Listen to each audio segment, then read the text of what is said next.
आप लोग का स्वागत है रफ्तार क्लासेस में। आज आप लोग का यूट्यूब चैनल रफ्तार क्लासेस गया या रफ्तार क्लासेस आप लोग का चैनल को आज 1 के हो गया सब्सक्राइब। इस खुशी में आज सारा स्टूडेंट को क्लास 10th का जितना भी केमिस्ट्री साइंस फिजिक्स जितना भी है सारा सब्जेक्ट का सब्जेक्टिव क्वेश्चन VVI कराया जाएगा। आज स्टार्ट करें केमिस्ट्री का फर्स्ट चैप्टर जिसको बोलते हैं रासायनिक अभिक्रिया एवं समीकरण। इतना से फालतू एक भी एग्जाम बोर्ड में ना पूछेगा। कृपया पूरा वीडियो देख लें और पूरा रिवीजन कीजिए, बार बार रिवीजन कीजिए। पहला क्वेश्चन बताता है यहाँ, बोला रासायनिक अभिक्रिया किसे कहते हैं। बोला रासायनिक अभिक्रिया किसे कहते हैं तो सुनिए, बोला जब 2 या 2 से अधिक पदार्थ आपस में मिलकर, क्या बोले, जब 2 या 2 से अधिक पदार्थ आपस में मिलकर एक नए भिन्न गुण वाले पदार्थ का निर्माण करता है तो इस क्रिया को रासायनिक अभिक्रिया कहते हैं। बोले जब 2 या 2 से अधिक पदार्थ मिल जाएगा आपस में मिलकर और नया गुण वाला, जैसे गुण था वो सब मिलेगा नहीं, नया गुण वाला पदार्थ का निर्माण करेगा, उसी को रासायनिक अभिक्रिया कहेंगे। जैसे एग्जाम्पल में है, देखिए ये कार्बन है ये ऑक्सीजन है। फिर से सुनिए, ये कार्बन है ये ऑक्सीजन है, ये दोनों मिल गया तब बन जाता है कार्बन डाइऑक्साइड, जिसको बोलते हैं गैस। कार्बन डाइऑक्साइड जो हम लोग गैस को छोड़ते हैं, बताइए पहले हम लोग लेते हैं कौन सा गैस है, ऑक्सीजन। श्वास में कौन सा गैस लेते हैं, ऑक्सीजन, छोड़ते हैं कार्बन डाइऑक्साइड। अगला सुनिए, ये मैग्नीशियम है, इस संतुलित किया गया है, ये मैग्नीशियम है ऑक्सीजन है। देखिए मैग्नीशियम ऑक्सीजन अभिक्रिया करके क्या बनाता है, मैग्नीशियम ऑक्साइड। मैग्नीशियम और ऑक्सीजन अभिक्रिया करके मैग्नीशियम ऑक्साइड का निर्माण करता है। फर्स्ट क्वेश्चन हो गया, 2 नंबर मार्क्स का पूछता है, इसलिए फिर से सुनिए रासायनिक अभिक्रिया किसे कहते हैं तो सुनिए, जब 2 या 2 से अधिक पदार्थ आपस में मिलकर एक नए भिन्न गुण वाले पदार्थ का निर्माण करता है उसे रासायनिक अभिक्रिया कहते हैं। अगला क्वेश्चन है, संयोजन अभिक्रिया से आप क्या समझते हैं। संयोजन अभिक्रिया नाम ही में जुड़ा हुआ, संयोजन मतलब जुटना। तो सुनिए यहाँ लिखा हुआ है, वैसा रासायनिक अभिक्रिया जिसमें 2 या 2 से अधिक परमाणु का योग होता है। फिर से, वैसा रासायनिक अभिक्रिया जिसमें 2 या 2 से अधिक परमाणुओं का योग होता है इसे योगशील, योग हुआ तो योगशील, या इसी को बोलते हैं कौन अभिक्रिया, संयोजन अभिक्रिया। फिर से सुनिए, वैसा रासायनिक अभिक्रिया जिसमें 2 या 2 से अधिक परमाणुओं का योग होता है उसे योगशील या संयोजन अभिक्रिया कहते हैं। जैसे एग्जांपल में दिखाया गया, यहाँ कितना परमाणु है, 2, एक मैग्नीशियम है एक ऑक्सीजन है, एक मैग्नीशियम एक ऑक्सीजन, ये दोनों मिल गया क्या पदार्थ का निर्माण किया, एक पदार्थ का, तो संयोजन हुआ कि ना। देखिए योग हुआ, दोनों जुड़ गया तो बना मैग्नीशियम ऑक्साइड, इसको बोलते हैं संयोजन अभिक्रिया। आगे सुनिए, कार्बन है ऑक्सीजन है, ये दोनों संयोग होकर क्या बना दिया, कार्बन डाइऑक्साइड। दोनों क्वेश्चन याद रखिएगा, पहला है रासायनिक अभिक्रिया, फिर दूसरा है संयोजन अभिक्रिया से आप क्या समझता है। अगला नेक्स्ट देखिए, वियोजन अभिक्रिया। वियोजन अभिक्रिया दिख रहा है, वियोजन अभिक्रिया सुनिए, वैसा रासायनिक अभिक्रिया, फिर से वैसा रासायनिक अभिक्रिया जिसमें एक अभिकारक टूटकर 2 या 2 से अधिक उत्पादों में विभक्त होता है।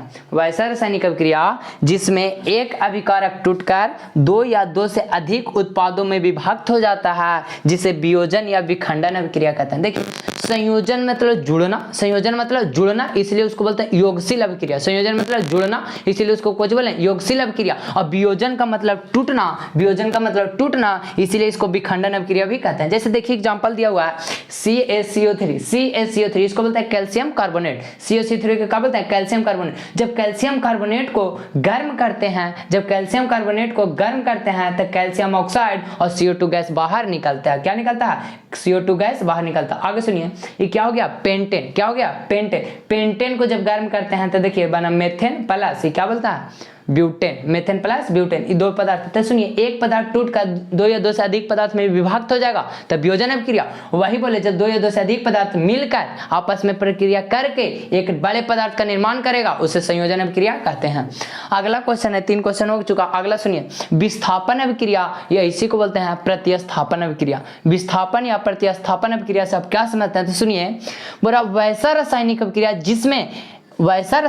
जिसमें अधिक क्रियाशील वाले परमाणु कम क्रियाशील वाले परमाणु को विस्थापित कर अपना स्थान ग्रहण कर लेता है उसे विस्थापन या प्रतिस्थापन अभिक्रिया कहते हैं। फिर से सुनिए, बोला वैसा रासायनिक अभिक्रिया जिसमें अधिक क्रियाशील वाले परमाणु, फिर से अधिक क्रियाशील वाले परमाणु कम क्रियाशील वाले परमाणुओं को विस्थापित कर अपना स्थान ग्रहण कर लेता है उसे विस्थापन, या इसी का दूसरा नाम प्रतिस्थापन, या इसी इसी को बोलते हैं एकल विस्थापन अभिक्रिया कहते हैं। जैसे सुनिए, इसमें दोनों अभिक्रिया करा रहे हैं, देखिए सोडियम और हाइड्रोक्लोरिक अम्ल, सोडियम हाइड्रोक्लोरिक अम्ल, ये दोनों में जब अभिक्रिया करा रहे हैं तो हाइड्रोजन से जुड़ा हुआ क्लोरीन, हाइड्रोजन से जुड़ा हुआ क्लोरीन, लेकिन हाइड्रोजन से ज्यादा क्रियाशील होता है सोडियम, हाइड्रोजन से ज्यादा क्रियाशील होता है सोडियम, तो सोडियम हाइड्रोजन को हटा दिया, सोडियम हाइड्रोजन को हटा दिया और सोडियम मिल गया Cl के साथ, सोडियम मिल गया Cl के साथ, तो सोडियम बन गया क्या चीज, क्लोरीन, सोडियम क्लोराइड, जिसको बोलते हैं साधारण नमक, और जो बचा H2 उसको बाहर निकाल दिया गया। अगला सुनिए, फिर मैग्नीशियम है, H2SO4 मतलब सल्फ्यूरिक अम्ल। मैग्नीशियम को जब सल्फ्यूरिक अम्ल के साथ अभिक्रिया कराते हैं तब मैग्नीशियम सल्फेट बनता है और प्लस में हाइड्रोजन गैस निकलता है। ये काहे निकलता है, तो सुनिए, जब एक अगला चैप्टर है धातु अधातु में, उसमें पढ़ना है, जब धातु अम्ल से अभिक्रिया करता है, फिर से जब धातु अम्ल से अभिक्रिया करता है तो हाइड्रोजन गैस मुक्त होती है। फिर यहाँ भी देखिए सल्फ्यूरिक अम्ल, H2SO4 मतलब सल्फ्यूरिक अम्ल, HCl मतलब हाइड्रोक्लोरिक अम्ल। फिर यहाँ दे दिया सल्फ्यूरिक अम्ल बोल रहा है, तो सल्फ्यूरिक अम्ल मैग्नीशियम के साथ, मैग्नीशियम धातु है तो सल्फ्यूरिक अम्ल धातु के साथ, सल्फ्यूरिक अम्ल धातु के साथ अभिक्रिया करता है तो कौन सा गैस मुक्त होता है, हाइड्रोजन गैस, और बना कुछ मैग्नीशियम सल्फेट।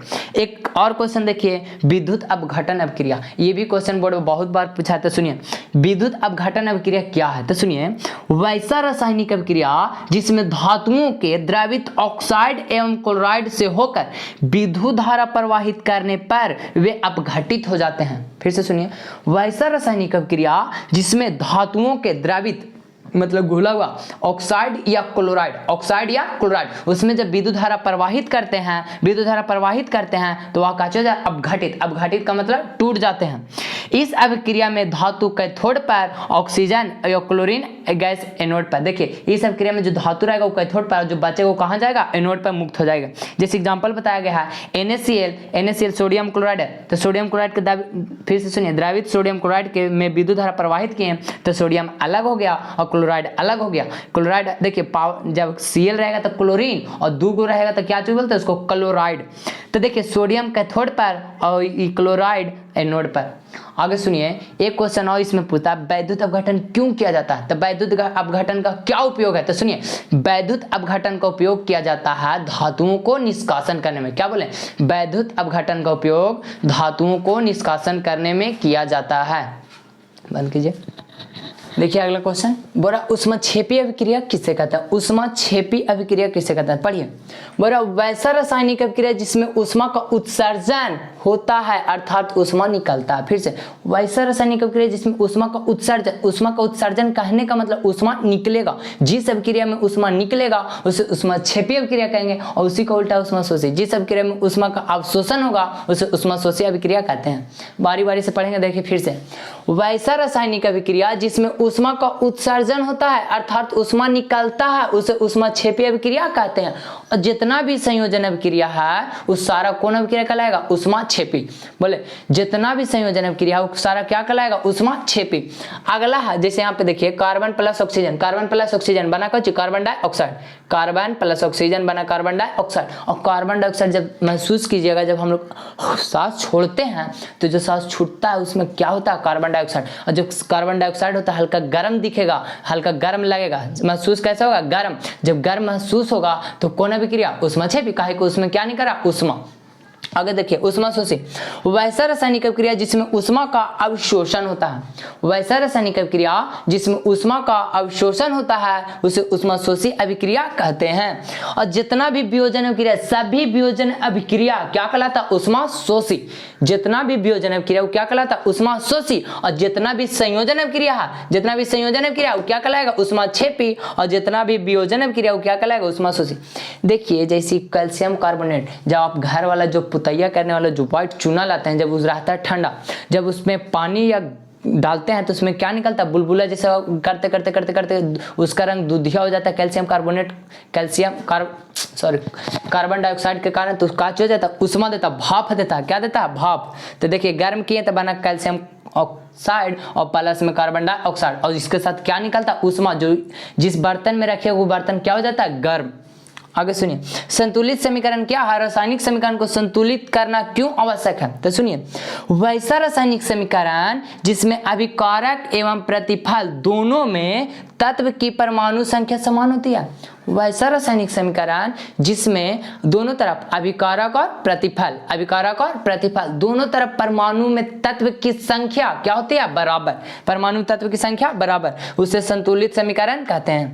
बोला रासायनिक समीकरण को संतुलित करना आवश्यक है क्योंकि, बोला क्यों आवश्यक है, क्यों संतुलित, मतलब जो संतुलित ना रहेगा उसको संतुलित क्यों करना आवश्यक है।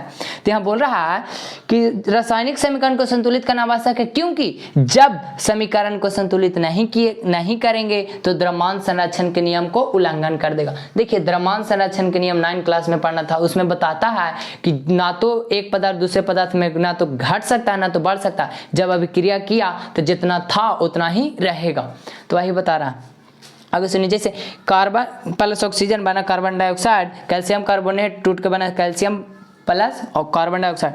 देखिए इसको बोलता है अभिकारक, तीर के चिन्ह को इधर वाला को क्या बोलता है, अभिकारक, इधर वाला को प्रतिफल। इतना हुआ। आगे सुनिए, वायु में जलाने से पहले, वायु में जलाने से पहले मैग्नीशियम के रिबन को साफ क्यों किया जाता है। एक क्वेश्चन बहुत है, एनसीईआरटी का क्वेश्चन है, फिर से सुनिए, वायु में जलाने से पहले मैग्नीशियम रिबन को साफ क्यों किया जाता है। तो यहाँ लिखेंगे वायु में जलाने से पहले मैग्नीशियम के रिबन को साफ इसलिए किया जाता है कि जब मैग्नीशियम के रिबन वायु के संपर्क में रहता है, जब मैग्नीशियम के रिबन वायु के संपर्क में रहता है तो उस पर सफेद रंग का, कैसा, सफेद रंग का मैग्नीशियम ऑक्साइड का परत जम जाता है, सफेद रंग का मैग्नीशियम ऑक्साइड का परत जम जाता है जो जलने में समस्या पैदा करती है, जो जलने में समस्या पैदा करता है। सुनिए, मैग्नीशियम रिबन है उसको वायु में जलाने से पहले साफ काहे करते हैं, तो साफ इसलिए करते हैं क्योंकि जब वायु के संपर्क में रहता है तो उस पर सफेद रंग का एक परत जम जाती है जो जलाने पर उसमें क्या करता है, उत्पन्न करती है समस्या। यही कारण है कि वायु में जलाने से पहले मैग्नीशियम रिबन को साफ करना पड़ता है।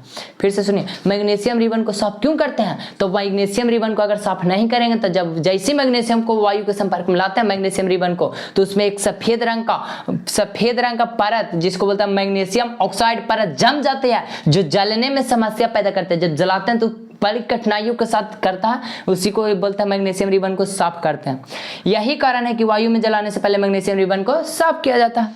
अगला क्वेश्चन सुनिए, ये बहुत वीवीआई क्वेश्चन है, फिर से इसको स्टार मार लीजिए।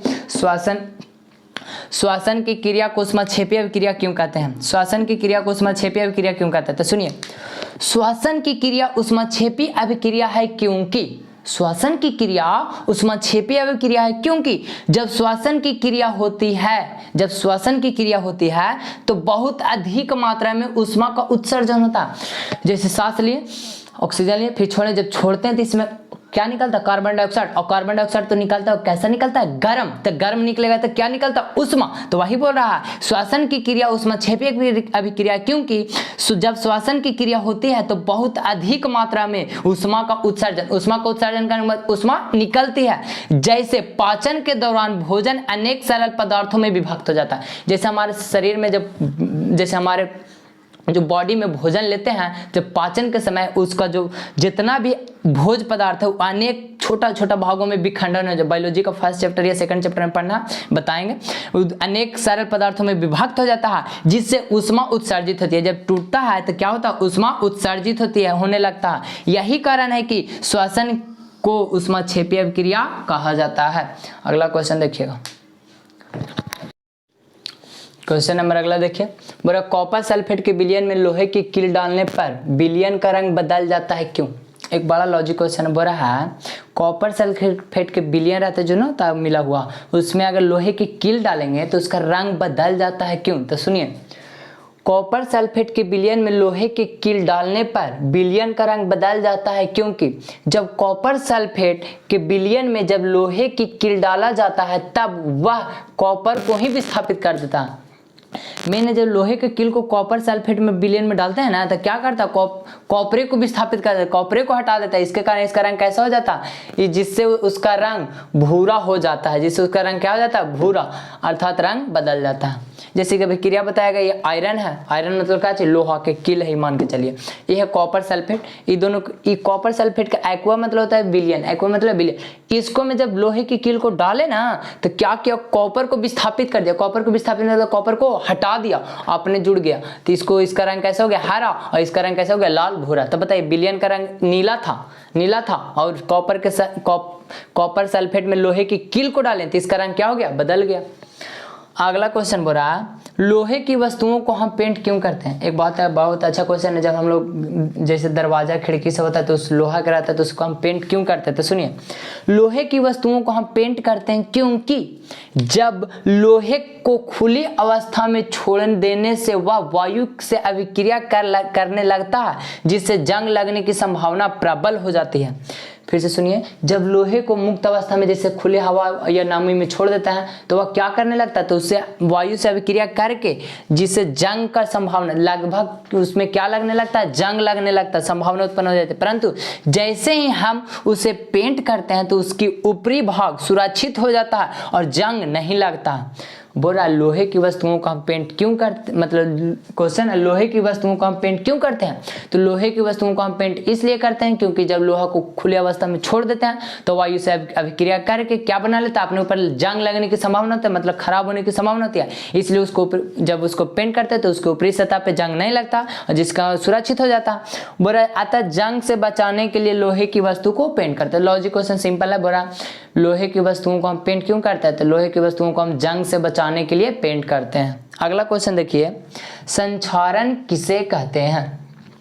क्वेश्चन है संक्षारण किसे कहते हैं। तो सुनिए जब धातु को वायु या नमी के संपर्क में लाया जाता है तब धातु का परत दर परत नष्ट होने की क्रिया को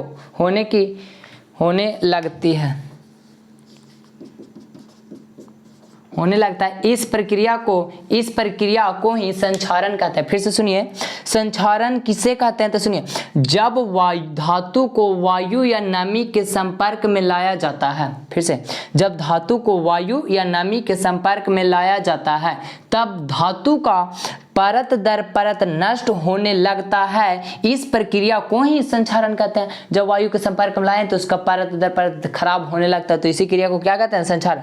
इससे बचने के लिए आमतौर पर धातु के ऊपर ग्रीस पेंट इत्यादि चढ़ाना पड़ता है। ग्रीस या पेंट उसको चढ़ा कर उसको काची कर देते हैं सुरक्षित। अगला क्वेश्चन देखिए क्वेश्चन बोल रहा विकृत गंधिता सब क्या समझते हैं। ये आप लोग जब चिप्स पैकेट ले जी सब खाए होंगे तो उसमें देखिए बता रहे हैं उसमें क्या होता है। जब तैलीय या वसा युक्त खाद्य पदार्थ को वायु के संपर्क में रखा जाता है तब उसमें ऑक्सीकरण की क्रिया होने लगती है।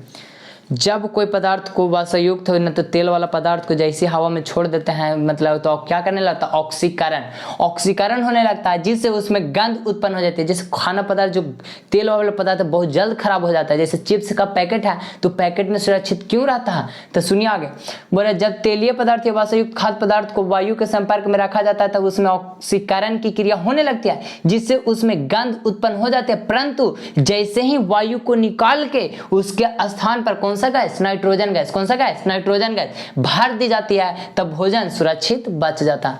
जैसे बोला चिप्स का पैकेट है तो उसको में सुरक्षित काहे रहता, उतना दिन हो जाता फिर भी खराब काहे नहीं होता, क्योंकि वायु को निकाल के उसमें कौन सा गैस भरते हैं, नाइट्रोजन गैस। कौन सा गैस, नाइट्रोजन गैस। आगे सुनिए इस थोड़ा सा शॉर्ट है देखिए ऑक्सीकरण और यहाँ अवकरण। देखिए बहुत कंफ्यूजन है स्टूडेंट खाता, ऑक्सीकरण क्या कहता है, अवकरण क्या कहता है, अपचयन उपचयन। तो सुनिए ऑक्सीकरण को उपचयन कहते हैं। फिर से सुनिए ऑक्सीकरण को उपचयन कहते हैं और अवकरण को अपचयन कहते हैं। अवकरण को अपचयन याद हुआ। फिर से ऑक्सीकरण को उपचयन और अवकरण को अपचयन, अवकरण को अपचयन। देखिए ऑक्सीकरण किसे कहते हैं, तो वैसा रासायनिक अभिक्रिया जिसमें ऑक्सीजन का संयोग हो एवं हाइड्रोजन का वियोग हो। फिर से वैसा रासायनिक अभिक्रिया जिसमें ऑक्सीजन का संयोग हो एवं हाइड्रोजन का वियोग हो उसे कौन अभिक्रिया, ऑक्सीकरण अभिक्रिया। इसी को बोलते हैं उपचयन अभिक्रिया। कौन अभिक्रिया, उपचयन अभिक्रिया। अवकरण है तो वैसा रासायनिक अभिक्रिया जिसमें हाइड्रोजन का संयोग हो ऑक्सीजन का वियोग हो। इसमें था ऑक्सीजन का संयोग हो, इसमें है हाइड्रोजन का संयोग। तो सुनिए अवकरण अभिक्रिया वैसा रासायनिक अभिक्रिया जिसमें हाइड्रोजन का संयोग हो एवं ऑक्सीजन का वियोग हो उसे अवकरण अभिक्रिया कहते हैं और इसी अभिक्रिया को अपचयन अभिक्रिया कहते हैं। कंफ्यूज ना खाइएगा, ऑक्सीकरण को उपचयन, अवकरण को अपचयन।